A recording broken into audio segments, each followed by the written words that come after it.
Hello friends, it's Dave here from SavedX, and thanks to the release of Super Mario 3D All-Stars, I've been able to enjoy Super Mario 64 on my Nintendo Switch. And in replaying this game, I've collected all 120 stars, and as you all know, there are 15 courses in this game, and each course has 7 stars in. The 7th star is always collect 100 coins, but the other 6 are objective based, or you just have to find them somewhere on the level, and they all have names which are hints in how to find them. Now I think the vast majority of these stars are well named. They either tell you exactly what to do or they give you enough of a hint to lead you in the right direction, but there are a couple that I think are either really vague or downright misleading, and those are the ones I'm going to talk about here today. So let's start with Bob on Battlefield. Now I think the stars in Bob on Battlefield are very well named. Let's start with the first one, Big Bob-omb on the Summit. And yes everyone, this character's name is not King Bob-omb, it's not the King Bomb, it's Big Bob-omb.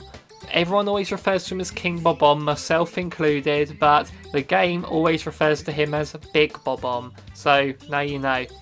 But the rest of the stars I think are named quite well, the only vague one being Mario Wings to the Sky, but it does pretty much sum up what you're supposed to do in that one. But then we get to Womp's Fortress, and there's 2 stars. I mean, one's blast away the wall. I think everyone says that's too vague a thing, but you do blast away a wall. But the one I have a problem with is shoot into the wild blue, which, yeah, you do have to blast out the cannon to get to that star, but would you really call it the wild blue, whatever that means? But then I usually use this wall kick to get up there anyway, but the intended way is to use the cannon, so that's alright. But the first one I have any real beef with is Jolly Roger Bay, star number 2, Can the Eel Come Out to Play? Now, there is an eel in this level, obviously, and you have to get him to come out to play, apparently. Now, this eel, he doesn't want to play with you. He wants to eat you. If you go out to ask him to come out to play, he'll just come forward and attack you. The game doesn't tell you about that, it tells you the eel wants to play. Like, it doesn't say can the eel come out to attack us. If it had told us that, I would have been ready for it. But nope, it makes you think it wants to play. The next couple of courses are pretty well done. Wall kicks will work as star number 6 in Cool Cool Mountain. You do use wall kicks to get to it, but finding it is a bit vague, I suppose.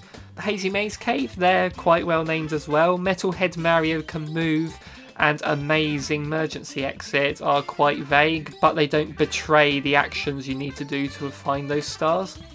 Then we get to Lethal Lava Land, and I have a big problem with one of the stars' names in here.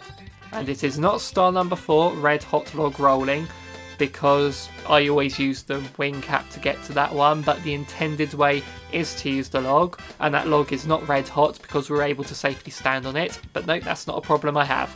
The problem I have is star number 3, 8 coin puzzle with 15 pieces. So the puzzle we have in this game is one of Bowser. It's a sliding tile puzzle. There's 8 red coins on it. What's the problem, you ask? Well, it's a 4x4 grid, which would make 16, wouldn't it? But there's one missing because you need to be able to have a gap to slide along in. That makes 15, doesn't it? But wait, what's this? The slot on the top right here is a stone slab where the star appears. That's not part of the puzzle, technically. So really, there's only 14 pieces to this puzzle, not 15. And I can only hope that some poor child hasn't looked at that and thought, oh wait, there's 14 pieces there, I need to find the puzzle that has 15 pieces, and then they spend hours upon hours on this wild goose chase trying to find out where this 15 piece puzzle actually is. They really needed to call that 14 pieces. It's inexcusable in my opinion. Star number 4 in Shifting Sandland, they could have gone one of 2 ways here, and I think they chose the right way. Stand tall on the 4 pillars. It tells you how to start the star, it doesn't tell you what you're actually doing in it. But standing on all 4 of them might not be something you'd naturally want to try, so I can see why they named it that way. Oh, Diadox, oh here we go now. Star number 5 is called the Manta Ray's Reward, and there is nothing wrong with this star's name at all. You have to follow the Manta Ray, go through the rings, it gives you a reward. Brilliant. But the problem I have with this one is a personal one. When I played this as a child, I had no idea what a manta ray was, so I had no clue what to do on this one. I just swam around not knowing where to go or anything. It was quite distressing. Star number 6 is called Collect the Caps. And yes, there are 2 caps, the metal cap, vanish cap. Get them at the same time, you can sink to the bottom and walk into this cage where the star is.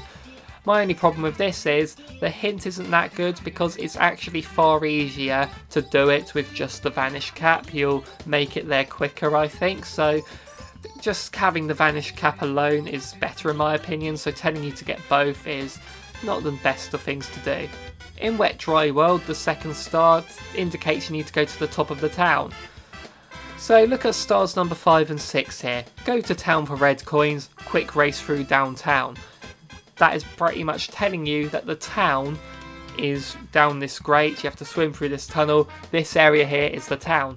Star number 2 is not at the top of there, it's at the top of the main area.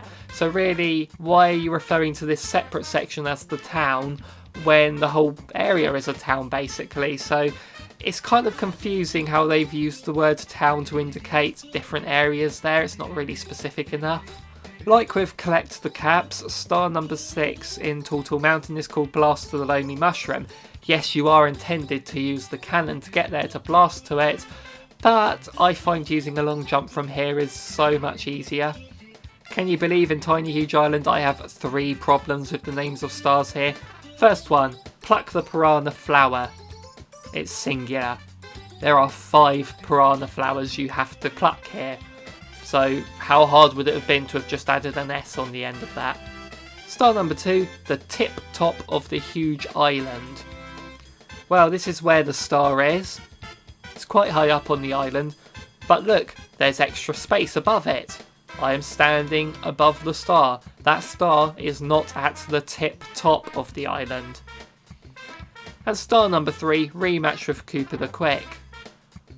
What if you hadn't raced him before? You don't have to have done that second star in Bob on Battlefield. This is not a rematch if you didn't do that star in the first level, so this can be a lie, this name of the star. Course number 14, Tick Tock Clock, star number 4, Stomp on the Thwomp. I am stomping on it. You do not need to stomp on it. Why are you telling me to stomp on it? Star number 5 is called Timed Jumps on the Moving Bars. This star is actually easier if you freeze time and jump on them when they're not moving. So basically, why are you telling us that they should be moving? If they intended you to be trying to jump on them while moving, then when you freeze time, those bars should be inside the wall, and that would actually have made this a really good star. But it is a lot easier to do if they're not timed. And finally, Rainbow Ride, the last course in it, star number 5 is called Tricky Triangles. Those are not triangles, those are square-based pyramids. And star number 6, somewhere over the rainbow. Well, really every star in this world is over the rainbow and they're somewhere. So really that is really vague a hint. Maybe they could have referenced the ship's cannon in the name of the star or something to indicate you go back to that ship. Bit annoying that they named it that. It took me ages to find that one. But anyway, those were just my gripes I have with the names of the stars in Mario 64. In case you couldn't tell already, this was just parody satire. I'm not really angry about it. I was just having fun with this. So let me know in the comments down below what you would have changed some of these star names to, or if you think any of them are too vague, any of them are too obvious and you wanted to make them more vague. Let me know in the comments down below about all that. While you're down there, hit that like button. Click that subscribe to join the party, keep up with us in future videos. So thank you so much for watching everyone, I will see you in the next one.